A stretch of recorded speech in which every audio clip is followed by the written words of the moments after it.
Now, halos nangalahati na ang 2026. And most of the time, pinag-uusapan natin puro mga mid-rangers. Mga sulit na mid-rangers. Lalo na pa nag-uusap kami ni Sir Janus ng Pinoy Technan. Mostly puro mga mid-rangers na sulit na pinag-uusapan namin. Just like yung kakatapos lang namin ng collab video namin. Now, napapansin ko is halos wala na gumagawa ng mga top na budget phones. And ang dami pa rin mga naghanap ng mga budget phones na sobrang sulit. Now, since marami na nagre-request nito, pagbibigyan ko kayo. And in today's video, pag-usapan natin top 6 na budget phones na pwede nyo pa rin bilhin this 2026 despite yung mga price surges. So, simulan natin.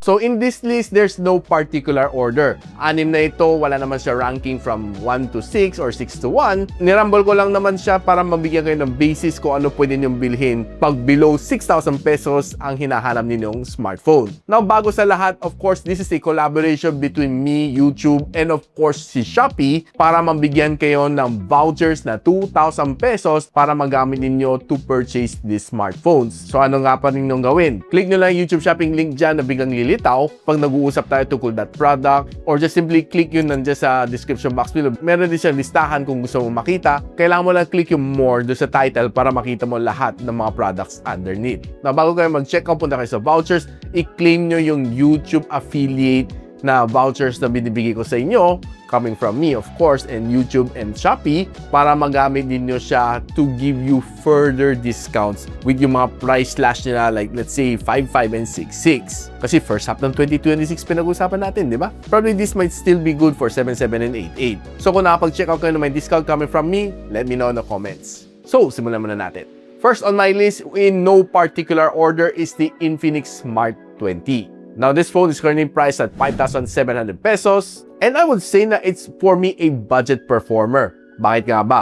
First of all, naka-Android 16 na siya out of the box. Most of the others I may mention ko are Android 15 pa lang siya out of the box kasi galing siya from yesteryear. And of course, it's being powered by MediaTek Helio G81 Ultimate, which is of course a beef-up na G80. Alam naman natin, or probably hindi mo alam, yun, sinasabi ko na sa inyo, alamin mo na.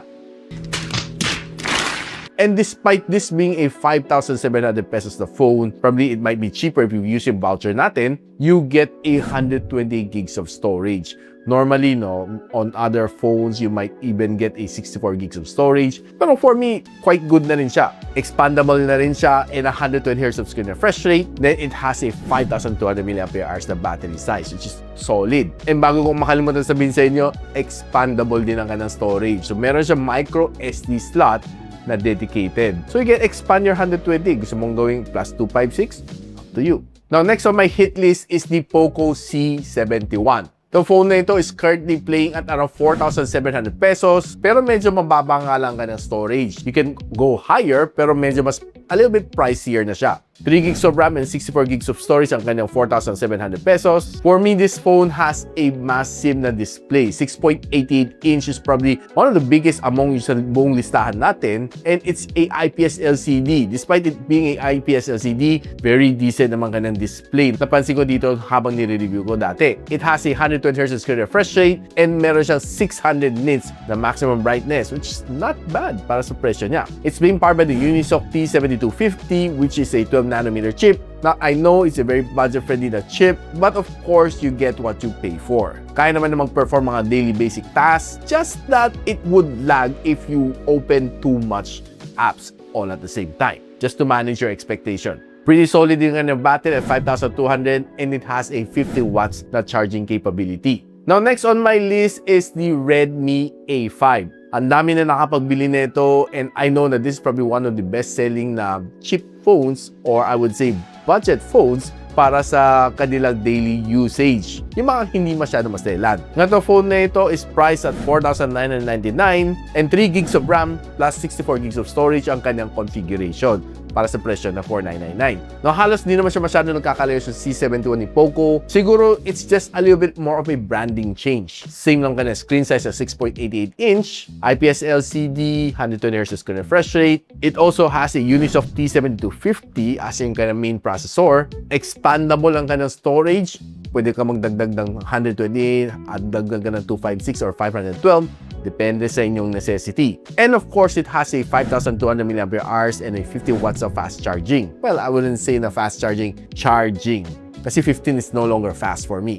Probably one thing na gusto ko sa Redmi A5, medyo mas marami ng kanyang colors compared sa C71 ni Poco. Now, before tayo magpatuloy sa second half ng aking listahan, ini-invite ko kayo to like, subscribe dito sa aking channel. Kung natuwa ka naman sa mga listahan like this one, yung mga guides like this one, mga buying guides, kung ano mga sulit during mid-year ng 2026. And of course, don't forget to hit the notification bell para ma-update kayo or ma-notify kayo once na nag-upload na ng mga bagong list like this one here sa aking channel. And of course, munting paalala, don't forget to click yung YouTube shopping link natin dyan na biglang lilitaw dito para ma-claim ninyo mga vouchers na binibigay ko sa inyo in collaboration with YouTube and ni Shopee. Thank you, Shopee! Now, of course, going back to our list, the next one is Tecno Spark Go 3. Ito yung bagong iteration niya, no? Last year, Spark Go 2 was one of the best-selling phones na meron ni Tecno para sa kanyang budget series. Now, of course, coming out with a new one. The price is still very friendly at 4,899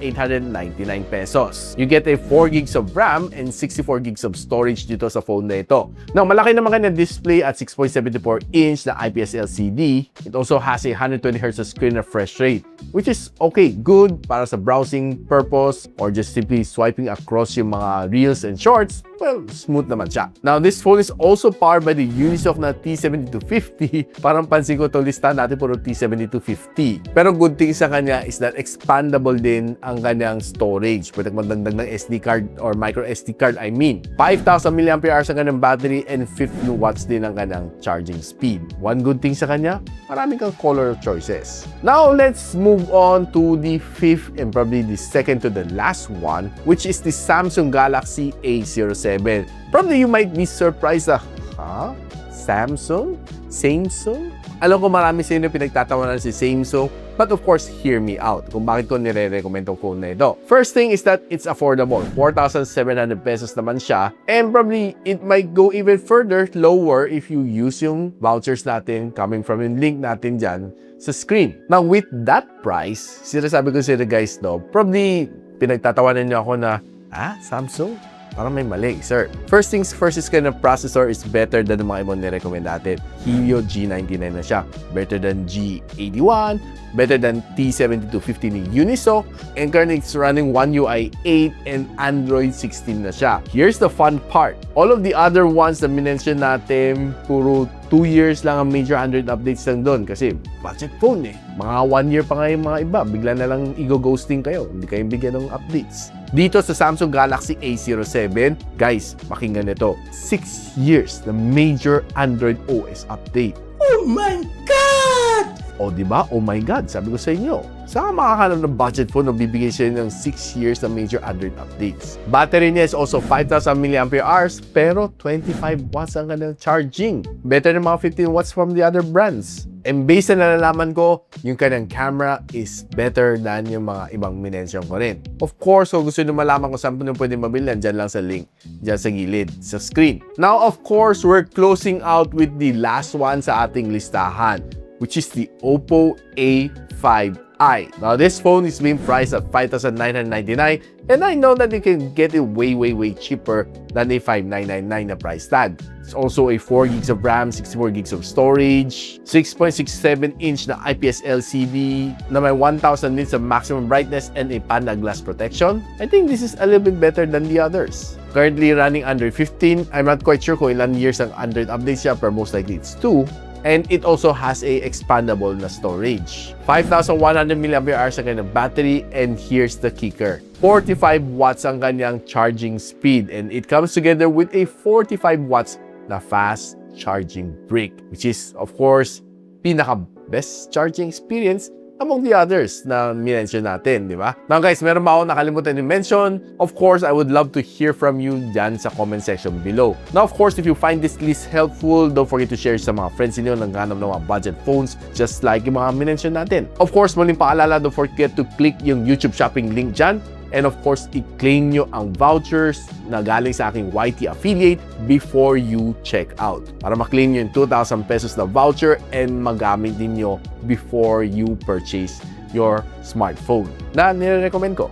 Of course, exclusive to para sa akin channel and you should buy from the links that I provided dyan sa YouTube shopping link. Kasi exclusive tie-up ko yan with YouTube and of course with Shopee. To bring you extra savings, lalo na ako hindi ka nakatanggap ng 4-piece. Sana all my 4-piece. So guys, paano yan? Hanggang dito muna ako. Of course, don't forget to like, subscribe sa akin channel so you don't get left out sa mga good deals just like this one. So hanggang muli, hanggang dito muna ako. I'll see you on my next one. Peace out. And so, ako para si Richmond and you're watching Gadget Sidekick. What's up? Like and subscribe to my channel. Don't forget to hit that notification bell. For one of my latest uploads, click the dito. And for one of my popular uploads, click here.